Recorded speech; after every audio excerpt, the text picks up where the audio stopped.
fact, a road trip to Bastar turned into tragedy for a 24-year-old Mumbai biker after she was killed in a collision with a heavy vehicle in Chhattisgarh on Wednesday morning. Let's dive into it. Hello and welcome to another episode of Deep Dive brought to you by NewsX. My name is Vineet Malhotra. The biker in question, Riddhi Thakkar, a resident of Kandivali, West Mumbai, was travelling from Mumbai to Raipur via Nagpur as part of a 23-member biking group headed towards the Bastar region. The group had set out on a long-distance ride, but the journey came to a devastating end near Markatola Ghat on National Highway 30. The accident took place at around 6 in the morning under Purur police station limits. Riddhi was riding a Bajaj Avenger when her motorcycle collided with a heavy vehicle. She sustained critical injuries in the crash and was initially rushed to a health center in Charama. As her condition worsened, she was shifted to a private hospital in Dhamtari, where doctors examined her and confirmed that she had died from her injuries. But the exact circumstances of the collision are still being investigated. Police have said that the heavy vehicle involved was a trailer and that its driver fled the scene after the accident. Investigators are now trying to identify the vehicle and locate the driver. CCTV footage from the area is being examined, while statements are also being recorded from members of Riddhi's biking group who were travelling with her. There is also a discrepancy in the initial accounts of the collision. One report states that the trailer rammed Riddhi's motorcycle from behind, while another describes the heavy vehicle as coming from the opposite direction. The precise sequence of events will therefore have to be established through CCTV footage, eyewitness accounts, and evidence collected from the accident site. What is known is that Riddhi was not travelling alone. She was part of a 23-member biking group from Mumbai that was travelling towards Bastar. According to police, some riders had moved ahead while Riddhi and a few others were travelling behind when the accident took place.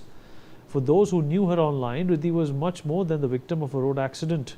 She was a biker, content creator and makeup artist who had built a significant social media presence around her interests.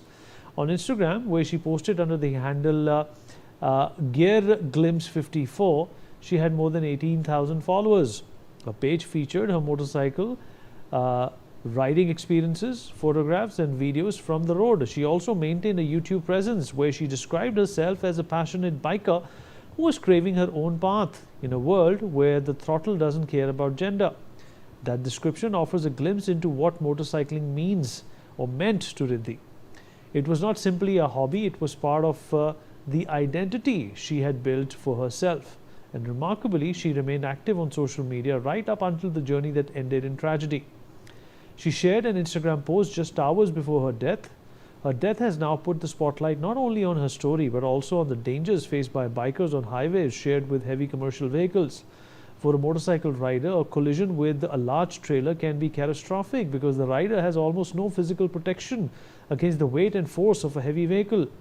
But in Riddhi's case, the investigation will have to establish whether the crash involved speeding, negligence, unsafe overtaking, lane positioning or any other traffic violation. The fact that the driver allegedly fled the scene makes the investigation even more important. Police are now working to trace the trailer and establish who was driving it. CCTV footage and statements from the riders who witnessed the incident could prove crucial in reconstructing those final moments. For Riddhi's family and the riders who began the journey alongside her, a trip that was meant to be about motorcycles, friendship and exploring Bastar has ended with a devastating loss. Riddhi Thakkar was just 24. She left Mumbai on a motorcycle, travelling hundreds of kilometers towards a destination she never reached.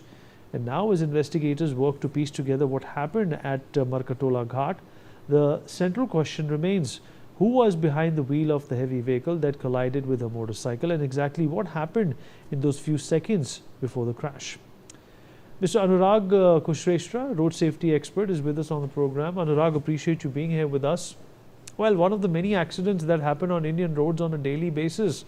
From what I understand, that every 20 minutes somebody dies on Indian roads, and that is a stat, Anurag, which we all should be ashamed of.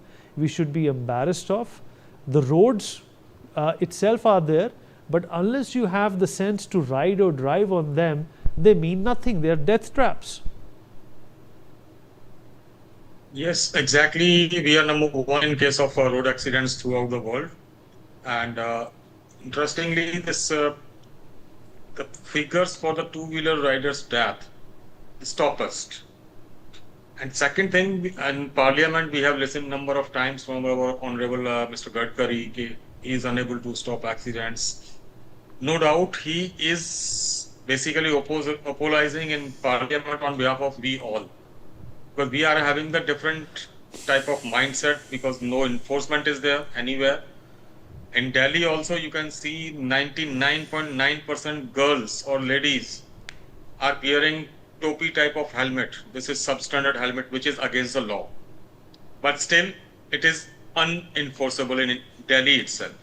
Then how can we think about other places? Second, these bikers, group bikers, basically. I think this is a group of bikers of around 20 to 24 bikers who are riding together on a trip. So naturally, when somebody has hit it from the back, she was collided from the vehicle coming from the front. So it may be an undivided road, and of course it's a ghat road.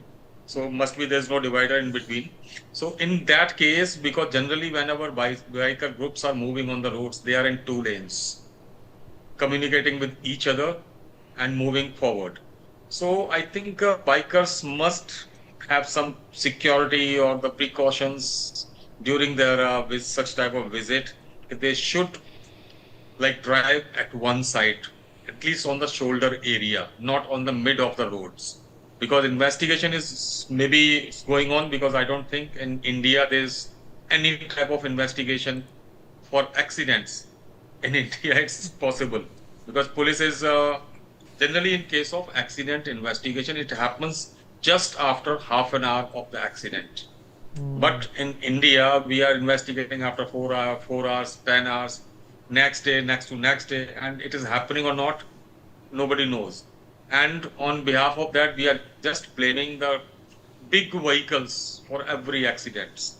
We are not counting the mistakes of the smaller vehicles, pedestrians, and cyclists. We are just blaming the bigger vehicle, maybe the car, maybe then the trucks, buses, and all. So this is a common scenario. Of course, we have to stop all these violations first in our cities. Then we can think about the reduction in accidents on highway. And it's a common scenario. But we are unable to stop it because there's no framework, no fear in the mind of any road users. Everybody wants freedom while riding or driving on our roads. And this common scenario, and the result ultimately, number of deaths, and we are number one in world, and this is ultimately it's happening. Yes, please. You're quite right. Anurag, always a pleasure having you. Thank you so much for joining us. We'll take a short break now. Be right back.